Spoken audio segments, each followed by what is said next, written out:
Bonjour à toutes, bonjour à tous. Madame la ministre, cher Frédéric, monsieur le président directeur général d'INRIA, monsieur l'administrateur général du CEA, monsieur le directeur du CNRS, mesdames et messieurs en vos grades et qualités, pour ceux que j'ai oubliés, pardon. Chers amis de l'intelligence artificielle, mesdames et messieurs, bonjour. Je suis très heureux d'être parmi vous aujourd'hui avec Frédéric. J'ai écouté la fin de la table ronde précédente qui, je pense, appelleront un certain nombre de remarques de ma part. Et je voudrais commencer par remercier Maya, mais surtout l'ensemble de l'équipe France Digital pour l'organisation de cet événement Francis AI et de l'ensemble de cette semaine. Je pense que c'est extrêmement important dans la stratégie française de l'intelligence artificielle, dans la volonté de la France de créer une espèce de marque, ou en tout cas de créer, si on peut le dire comme ça, une marque française dans l'intelligence artificielle, d'avoir ces moments de catalyse et de ces moments où on peut avoir une semaine où les différents événements autour de l'intelligence artificielle, qui soient d'ailleurs de recherche, d'innovation, de régulation. On terminera la semaine par la question du partenariat mondial pour l'intelligence artificielle, et j'en dirai un mot, puissent se tenir au même moment et qu'on puisse se dire, voilà, c'est la semaine mondiale, enfin française au niveau mondial de l'intelligence artificielle, et c'est le moment où les parties prenantes, ceux qui travaillent à l'ensemble de ces éléments-là, de manière internationale, se réunissent à Paris. Alors, précisément, peut-être vous dire quelques mots, et commencer par là où on en est. Puisque la création de cette marque France, en tout cas la volonté de mettre la France sur la carte mondiale de l'intelligence artificielle, était, et je crois que nous partageons cela avec Frédéric, avec Bruno Le Maire, avec le président de la République, la volonté et ce qui était au cœur de la première phase de la stratégie d'intelligence artificielle qui a été présentée en mars 2018. Alors je me souviens très bien de cette dynamique, même si ça commence à faire un peu de temps. Nous avions été très impliqués dans cette première phase avec Frédéric Vidal. Il y avait aussi Mounir Majoubi, qui était à l'époque le secrétaire d'État chargé du numérique. Et moi, je m'en étais occupé en tant que conseiller du président sur les sujets d'innovation. Et je crois que ça a été un moment extrêmement important, à la fois pour l'écosystème français d'intelligence artificielle, pour le développement d'un écosystème ici de niveau mondial, j'aurai l'occasion d'y revenir, mais je pense très sincèrement que ça a été aussi beaucoup plus important au niveau de l'écosystème de la French Tech. Parce que, d'une certaine manière, pour la première fois, alors que l'innovation, la question des startups, la question de la recherche en technologie, la question de la capacité à intégrer cette économie mondiale de l'innovation, pour la première fois, la France envoyait un message à la fois micro et macro, pour le dire en tant que tel, d'ambition, enfin d'excellence et d'ambition d'excellence au niveau international, de volonté de porter ces sujets d'innovation au plus haut niveau. Et quand je dis au plus haut niveau, c'est au niveau du président de la République lui-même, qui avait tenu avec Cédric Villani à l'époque, avec l'ensemble des acteurs, à porter lui-même ce discours. Et puis ça avait commencé dans un sujet qui a été une constante de ce gouvernement et de cette majorité, cette question de l'innovation, cette question de la capacité à faire émerger de nouveaux champions de l'innovation. Cela avait aussi été extrêmement important en matière internationale.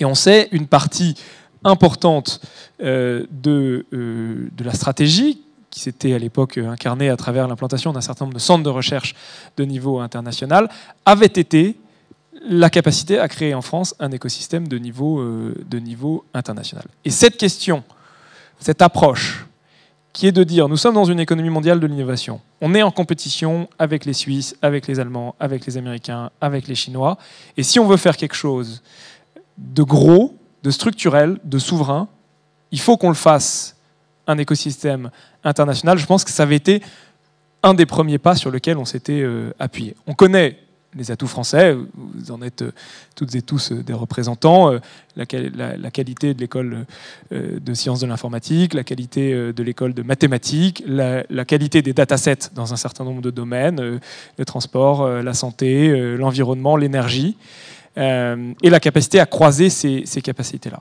Mais il y avait une philosophie qui était extrêmement importante et qui était de dire on veut positionné à Paris, de la même manière qu'il existe à Montréal, de la même manière qu'il existe aux États-Unis, de la même manière qu'il existe en Chine, un écosystème de niveau international.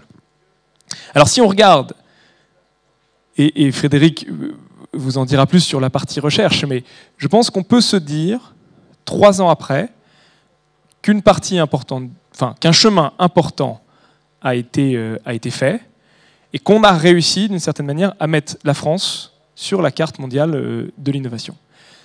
C'est vrai sur la recherche, là encore je laisserai Frédéric développer, mais si on pense en 2 mots aux 3 IA, au calculateur Jean Zay, à la capacité à faire en sorte que s'implantent ici des centres de R&D internationaux, c'est vrai de l'innovation, et je crois que en la matière, ce qui a été présenté par Maya tout à l'heure sur le nombre de startups dans l'intelligence artificielle, les emplois qu'elle crée, le vecteur d'accélération sur 1 an, on a réussi à faire en sorte que la France soit sur la carte de l'innovation. On est très très loin d'être arrivé, j'aurai l'occasion d'y revenir, mais on a réussi ce premier pas-là.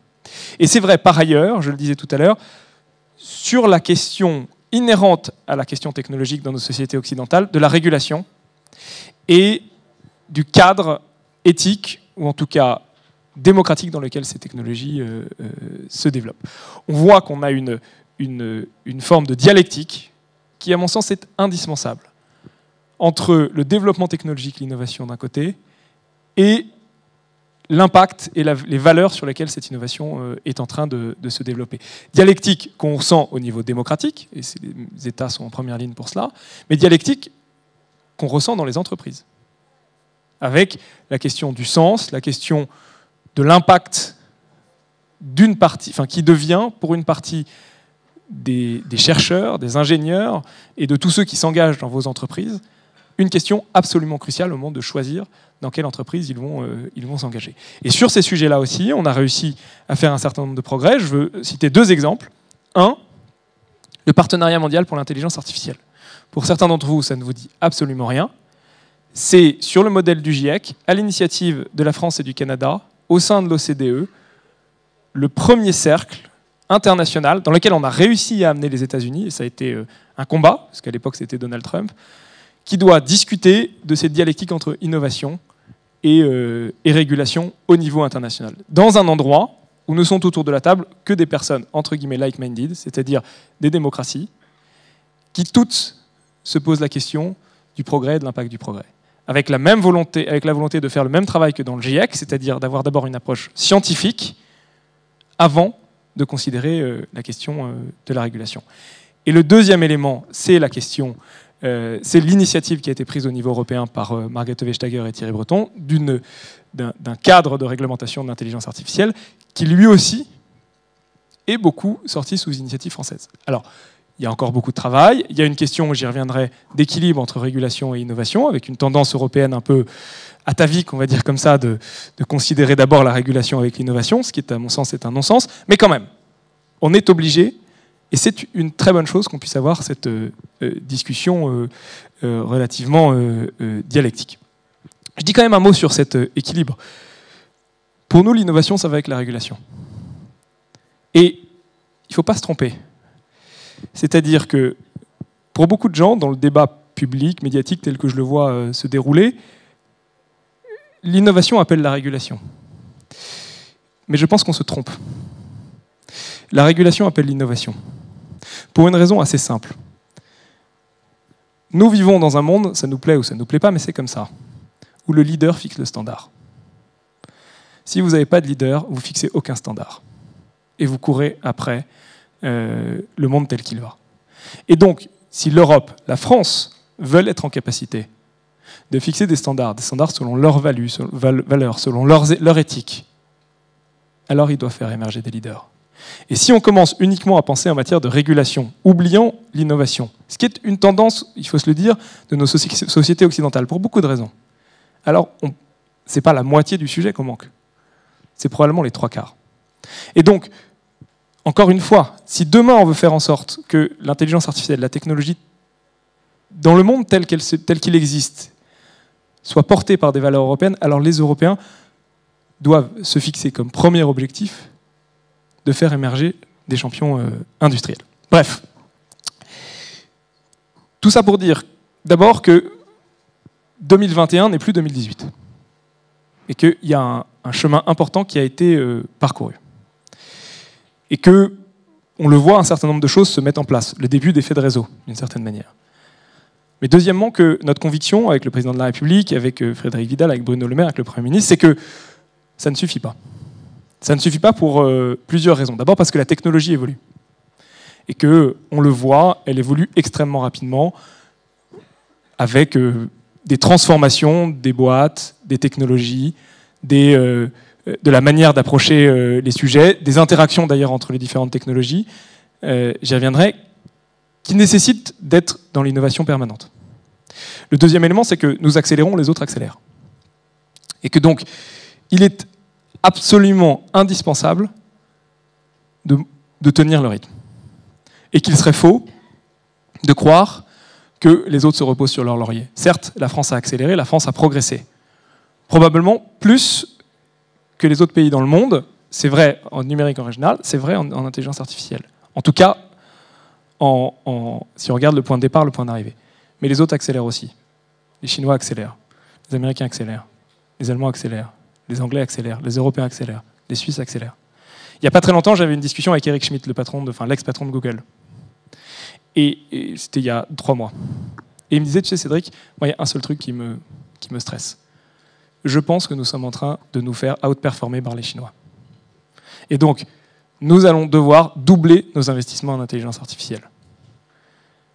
C'est dire, si les Américains considèrent qu'ils doivent doubler leurs investissements en intelligence artificielle, nous qui sommes 5 ou 6 fois derrière, l'ampleur du problème.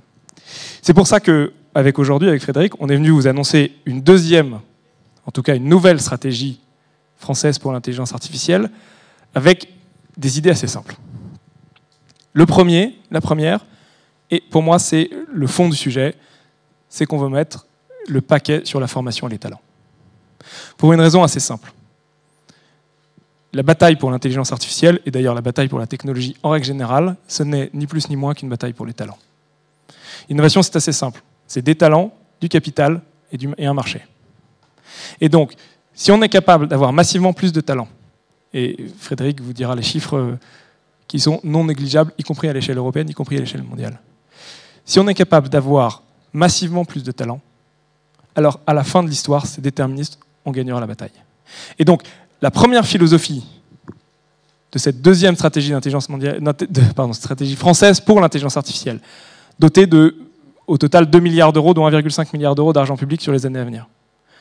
C'est la question pour les talents. C'est près de 800 millions d'euros qu'on veut mettre dans les talents pour former plus d'ingénieurs, former plus de personnes en licence et en DUT, et former plus de thésards. On a absolument besoin de faire en sorte que nos entreprises aient plus de compétences, que nos centres de recherche aient plus de compétences, que nos startups aient plus de compétences et qu'il y ait plus de gens qui créent des boîtes. C'est déterministe. Aujourd'hui, le premier sujet qui remonte de France 2030, quand on a fait les consultations de toutes les boîtes, c'est la formation. La formation de manière générale, mais aussi la formation dans la technologie. Donc, 1, on va mettre le paquet sur les talents. 2, pour pas être trop long, on veut faire en sorte d'investir sur un certain nombre des technologies de l'IA qui sont en développement. Et quand je dis en développement, je pense notamment à une chose, qui est toute la question distribuée et embarquée. Pour une raison assez simple, c'est qu'on voit qu'il y a une convergence très forte entre la question de la 5G, la question de l'edge computing, la question de la blockchain également, tous les sujets de cybersécurité, de la manière dont ils se développent, et la question de l'intelligence artificielle embarquée et distribuée. Et que le monde dans lequel on le va, mais je vous raconte ça, mais vous connaissez ça mieux que moi, est un sujet d'architecture et de transformation extrêmement profonde des architectures. Et notre conviction, c'est que dans la rapidité des ruptures technologiques et dans le monde tel qu'il se dessine, il y a une formidable opportunité pour la France de pouvoir investir sur ces éléments qui sont des éléments hardware et des éléments software. Parce qu'évidemment, il faut concevoir les architectures distribuées, mais les puces qui vont avec, le hardware qui va avec, est aussi extrêmement important. Donc on veut mettre 800 millions d'euros dans les talents, on veut mettre un peu plus de 700 millions d'euros d'argent public dans ces nouvelles technologies, avec au cœur cette question de l'intelligence artificielle embarquée et distribuée. Deuxième élément sur lequel je veux insister, c'est les plateformes. C'est quelque chose que me serine Bruno Sportis à longueur de journée.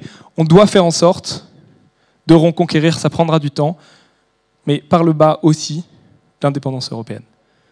On va développer Scikit-learn, par exemple, parce que les plateformes de la recherche française et les plateformes qui ne dépendent pas uniquement de très grandes entreprises privées, pour lesquelles on a beaucoup de respect, mais qui sont complémentaires de ce qu'on fait, c'est absolument indispensable. Et donc, dans cette deuxième partie de stratégie française, on a ces deux sujets, on a ces deux gros sujets. Il y en a d'autres, mais si vous devez en retenir deux, c'est cela. Les talents, à fond, et la question des technologies d'avenir. Tout ça pour dire que, dans le fond, à titre personnel, je suis extrêmement optimiste. Je suis extrêmement optimiste parce que tout ça, c'est une question d'effet de réseau. Et comme toutes les problématiques liées à des effets de réseau, le début est compliqué. C'est-à-dire qu'il faut que les choses se mettent en place pour faire en sorte que la croissance soit exponentielle. D'ailleurs, une croissance exponentielle, au début, c'est compliqué. C'est ensuite que ça développe. Mais c'est l'histoire de la French Tech. Au début, ça démarre doucement, de manière en se sédimentant. Et puis, quand ça démarre, ça explose. Et je pense que dans l'intelligence artificielle, on commence à voir énormément de choses très intéressantes. On l'a dit dans la recherche, on voit toutes les startups qui émergent dans des secteurs extrêmement différents. Preligen, c'est pas dans le même secteur que Wondercraft, qui n'est pas dans le même secteur qu'Exotech, qui n'est pas dans le même secteur que Ginface ou Nabla, etc., etc. Et on peut faire en sorte que ces effets de réseau, ils finissent par prendre et que ce soit quelque chose d'absolument exceptionnel. Ça nécessitera un élément, c'est que, d'abord ça nécessitera que l'État crée les conditions, c'est ce qu'on essaye de faire, on essaie de mettre plus de pression dans le système en injectant plus de carburant. Ça nécessitera aussi deux choses. Un, qu'on continue à travailler sur les allers-retours entre la recherche et les boîtes. On a fait ce matin un petit déjeuner avec un certain nombre d'entre vous. Le sujet, je le comprends, reste absolument essentiel au cœur de notre problématique actuelle. La capacité de faire en sorte que, comme aux États-Unis, il y ait des allers-retours sans cesse entre des doctorants, des chercheurs, des professeurs d'université et les startups et les grandes entreprises. Le deuxième élément, et c'est pour rebondir sur ce que disait Justine tout à l'heure, il faudra de toute évidence que notre pays, mais l'Europe en règle plus générale, soit capable d'avoir une discussion sur la question de la réglementation. Je veux dire, nous prenons tous les sujets, c'est vrai dans les life sciences, c'est vrai dans l'alimentation, c'est vrai aujourd'hui dans l'intelligence artificielle, qui est très liée évidemment à la question des données, par la question du risque. On le comprend pourquoi, hein, démocratiquement, politiquement, philosophiquement, et d'ailleurs, la campagne présidentielle actuelle est assez parlante à cet égard-là. Mais un pays qui réfléchit uniquement son avenir par la question du risque est un pays qui va dans le mur et qui prépare son déclin. Et donc, si on n'est pas capable d'avoir une discussion collective, démocratique, sur un équilibre entre les opportunités manquées et la protection, et la capacité à avoir un juste milieu entre innovation et régulation, alors c'est juste que nous préparons notre déclin. Bref, il reste encore beaucoup de travail, nous on est très déterminés, mais ce que je suis certain, c'est qu'on va réussir. Merci beaucoup.